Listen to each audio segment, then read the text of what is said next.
Good afternoon, everybody. We continue learning Reishis Chochma because, for reasons that we said yesterday and reasons that we said on Motzai Simchas Torah, it's Kulo YIRAS SHAMAYIM, and it's so to help us do TESHUVA, and it's also heavily based on ZOHAR. And we spoke about the Zgula of sefer ZOHAR, that it was revealed dafka later in history as a countermeasure to Chevlei Mashiach to help us get out of Gos Barachamim. And without further ado, we resume. I'd just like to add 2 points that yesterday, while we were learning, I reminded myself that there's a sefer by Shlomo Al-Ghazi called the Mulefet Sapirim, where Shlomo Al-Ghazi, Goyin Olam, right, collated from the Zohar, the Musar parts that are really Shavach Nevesh, and all that, he rendered them in Hebrew.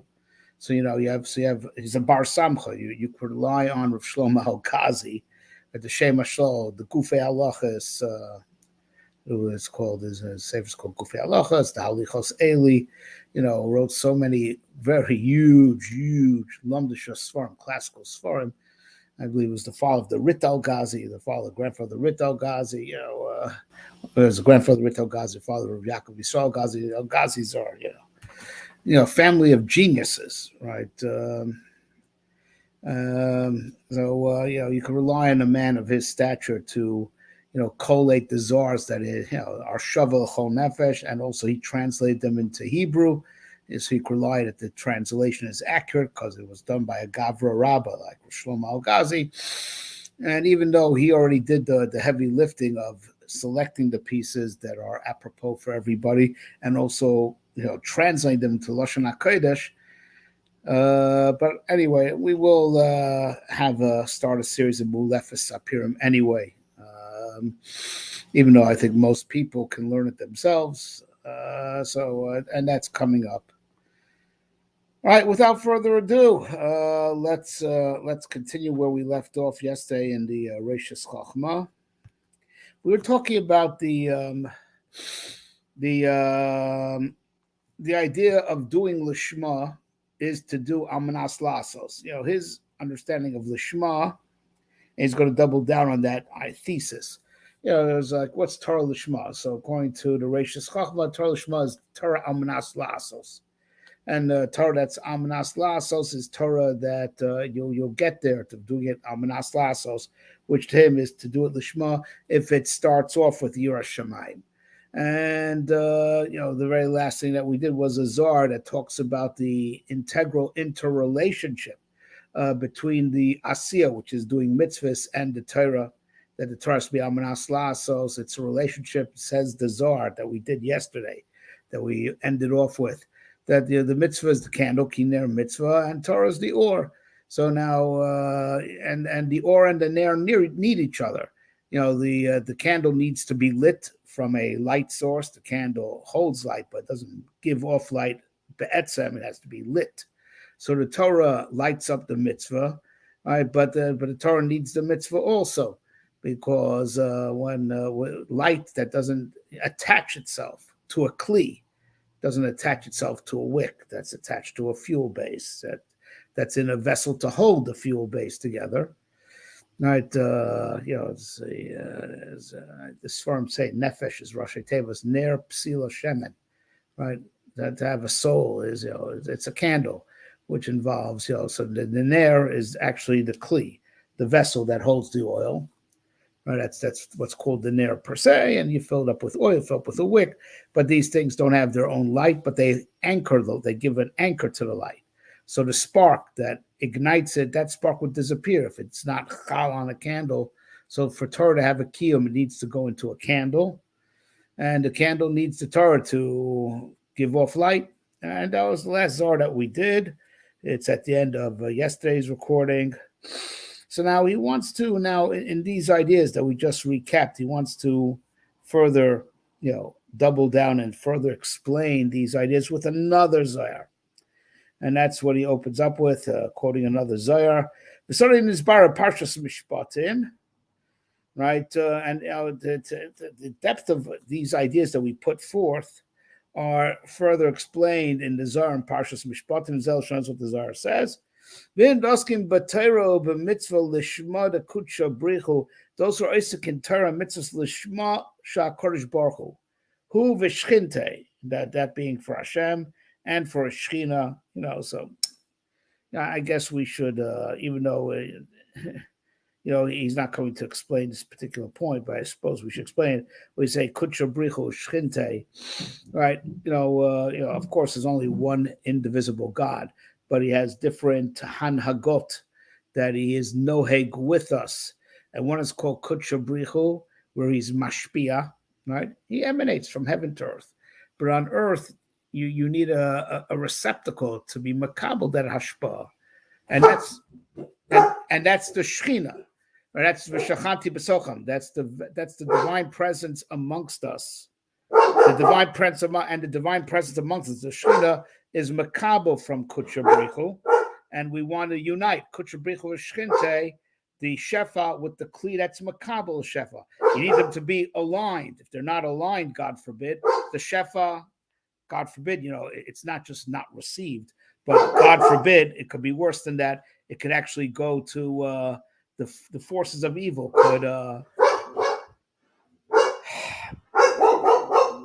Chazal tells dogs are very sensitive. They sense Eliyahu Navi, they sense the Malach HaMaves. If my dog is agitated, there is some evil out there. Anyway, what was that? The guy, can you put the dog on the leash? She wants to look at the drains. You heard her send him. Just 1 second, please. I'm not sorry, but I have to help out with something over here. I'm 2 seconds, okay? V'racham aval kol ma'asav. You have to have mercy on all God's creatures. Yeah. She just needs a floor held.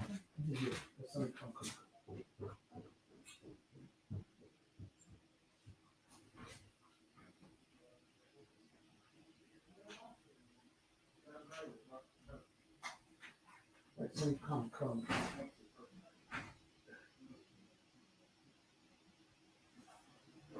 Are you in the garage? Where are you? Yes, are you in the garage? Or are they in the garage? No, someone is in the garage. Can you please close the garage door so I can get back to doing what I was doing?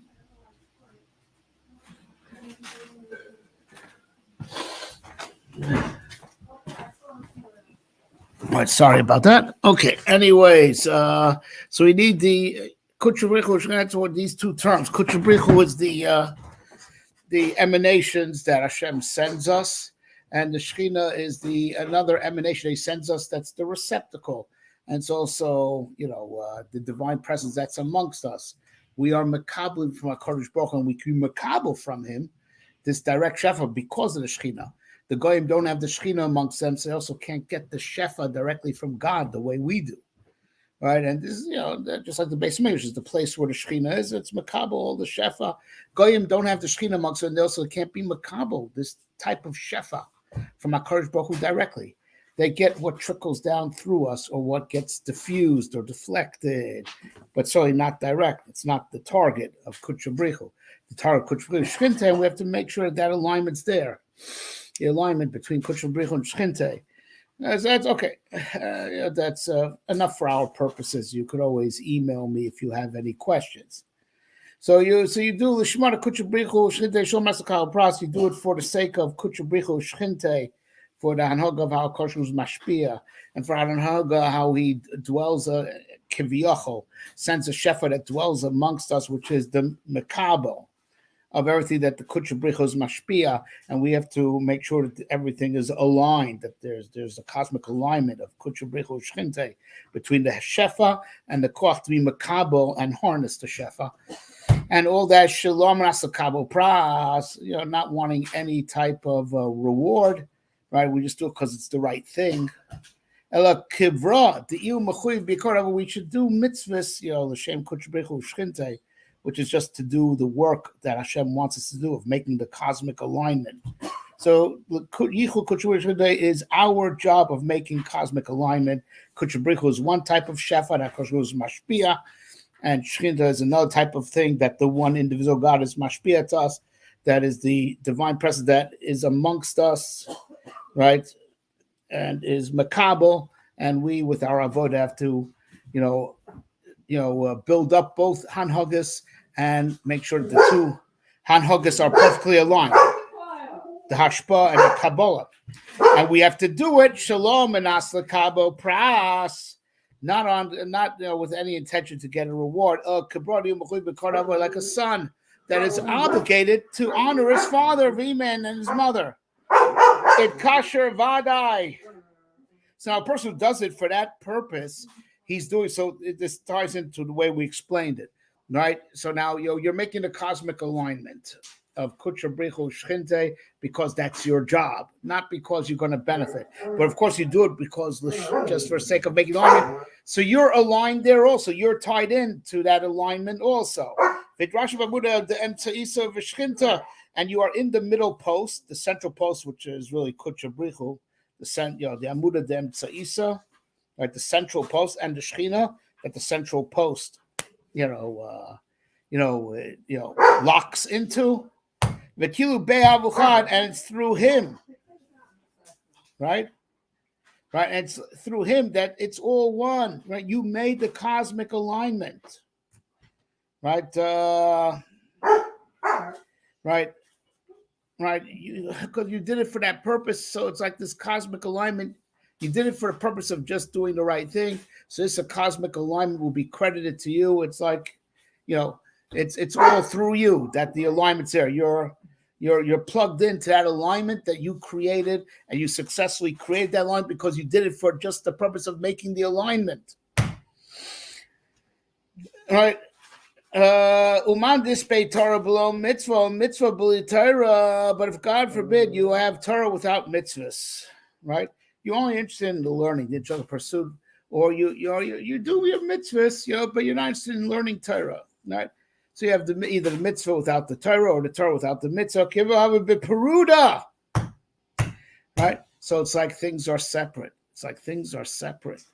Right? You cannot make the alignment because you're not aligned, because we explained you need Torah and you need mitzvahs, which my understanding is Torah is connected kutsha brichu and mitzvahs is connected to Shechina, right? The Lemaisa, which is the meat of Malchus, which is the meat of Shechina, and we explained that yesterday.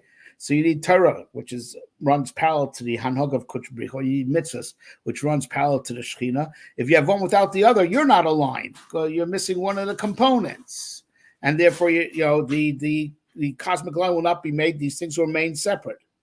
I will bida, right?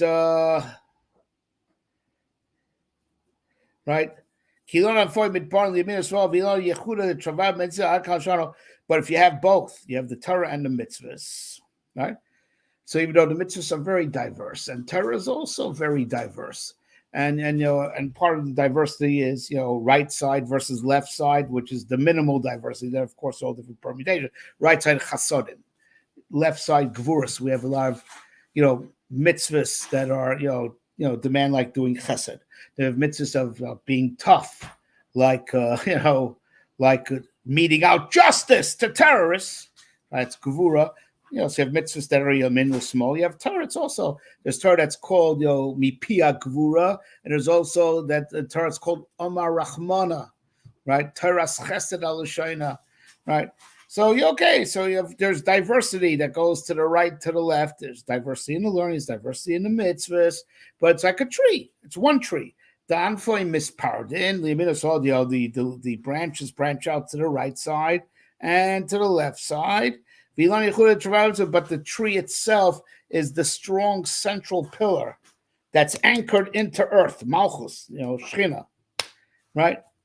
Right, that you keeps it all unified. So, it's not just the unity between the tree and the earth, between the Shefa and the Kliyatz Makabot. That unity also holds right and left together. The Chasodim and Gevurus are all, become part of there's diversity, but the diversity is integrated. There's cosmic integration. There's all the different koichos, but it's all one big Elon with anofim that go to the right, to the left, to the chasadim, to the gvuras, and it's all united with a central column of Torah, right? Beside connected on of kutsha brichu, and it's rooted in the ground, connected, the Shechina, the Midah that's called Oretz, which is called Malchus, which is called Shechina, right? But in short, the point that he wanted from the Zohar is that you need Torah and mitzvahs, which is the limud and the Maisa, and when you have both with the right intention, which goes back to what we first opened out with, Lishma is Amanas La'asos, right? So that's what makes the cosmic alignment. Umashe Amar Besov Marshe Taknu Bois Tesh Eschar Talmud Gadol V'Ravel Masat Staka Shalom. Right. Shall be called Emi Meno Raya Lamasashu Gadol Yoser Mena Oisa Lamaaseh. Right. Shu Gadol Mena Oseh Shmilas V'Avor Staka Perishu Lamaaseh. Mikonko Yesh Mimeno Raya Gemur Lakol. Right. So now going back to a Chazal we mentioned before, that the only way to explain this Chazal from Nigla is also a Pia Zohar that he's about to bring in. All right, so now we said that the schar of Talmud is gadol because it's mevi lidei ma'aseh. So now the pasuk that brings a proof is vaya masat tzedakah shalom, right? That the maaseh of tzedakah will have peace. Now, seemingly that that the lashon of that pasuk is only a raya to what that same Chazal continues to say, gadol ma'aseh yoser mena oiseh, right? The one who makes others doing the me'aseh, right, is greater than, so one who makes others do is even greater than the individual doer, because he himself is doing a mitzvah by making others do it. So it's him. It's like Maisa squared. If you make others do mitzvahs, as opposed to you just alone do mitzvahs, right? So, but how is that a raya to the first part of the Chazal? That Gedola Talmud Shemevi Lidei Maisa. Talmud is bigger than Maisa in the sense that Talmud is what brings Lidei Maisa, because we don't know what, if you don't learn, you don't know what to do. But you have a right from these words, Vaya Masa Tzedakah V'Shalom, Hatzedakah Shalom. How is that a raya for the first part of the Chazal that Gedola Talmud Shemevi Lidei Maisa? And so, similarly, the words of this pasuk only prove the second point of the Chazal, that the ma'aseh is bigger than the oseh.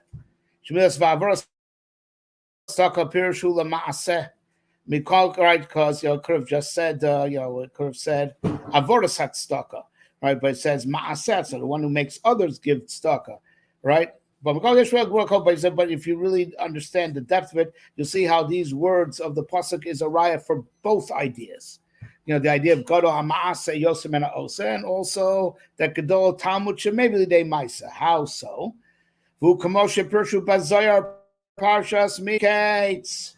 Because you have to shteltzu, like he does. He resolves a lot of things that are difficult in the Agaditas and the Shas. Al Pi Yisodis from the Zohar, things about this book. There's a lot of Zohar here, and a lot of Zohar that's brought in to help explain things that we have in the Agaditas and Shas.